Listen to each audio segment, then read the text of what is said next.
মুর্শিদাবাদের খবরে চোখ রাখবো। দলীয় শৃঙ্খলা ভঙ্গের অভিযোগে শোকজ নবগ্রামের বিধায়ক কানাই চন্দ্র মণ্ডলকে শোকজ। বিধায়ককে শোকজ চিঠি তৃণমূলের রাজ্য সভাপতি সুব্রত বক্সির। দলীয় শৃঙ্খলা ভঙ্গের অভিযোগ, কানাই চন্দ্র মণ্ডলকে এবার কারণ দর্শানোর নির্দেশ। কানাইকে জানাতে হবে কারণ, শৃঙ্খলা ভঙ্গের কারণ শোকজ করা হয়েছে। রাজ্য সভাপতি সুব্রত বক্সি ইতিমধ্যেই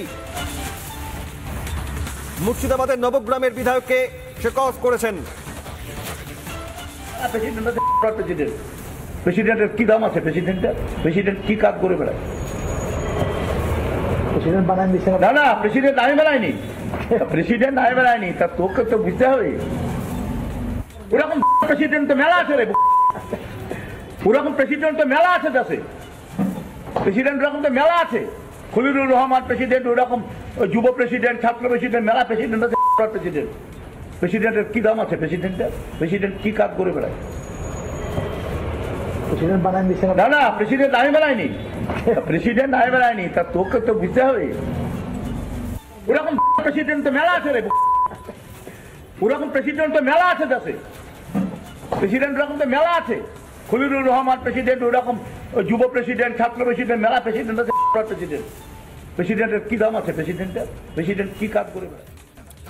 দিন কয়েক আগে রিপাবলিক বাংলার জেলা সদরে আপনারা দেখেছিলেন নবগ্রামের এই বিধায়ক কানাই চন্দ্র মণ্ডল রাস্তা খারাপের জন্য এলাকার মানুষকে দায়ী করছিলেন। আর এবার নবগ্রামের বিধায়ক কানাই মণ্ডল তার কথায় কোট আনকোট একটাই পোস্ট, বাকি সব ল্যাম্প পোস্ট।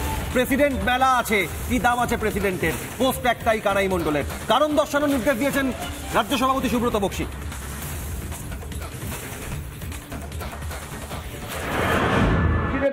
আজ এসএসসির পরীক্ষা। একাদশ এবং দ্বাদশ শ্রেণীতে শিক্ষক নিয়োগের পরীক্ষা নেবে স্কুল সার্ভিস কমিশন। দীর্ঘ 9 বছর পর হচ্ছে এই পরীক্ষা। 478টি কেন্দ্রের মধ্যে এবার একটি কেন্দ্র রয়েছে এসএসসি ভবন।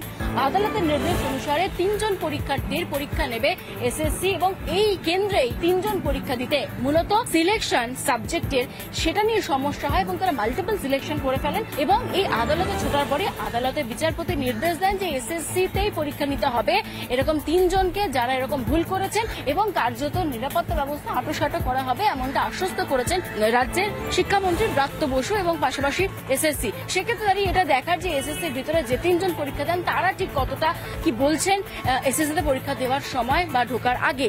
নতুন ভাবে স্বচ্ছতার সঙ্গে পরীক্ষা নেওয়ার চেষ্টা করছে এমনটা দাবি করেছে এসএসসি।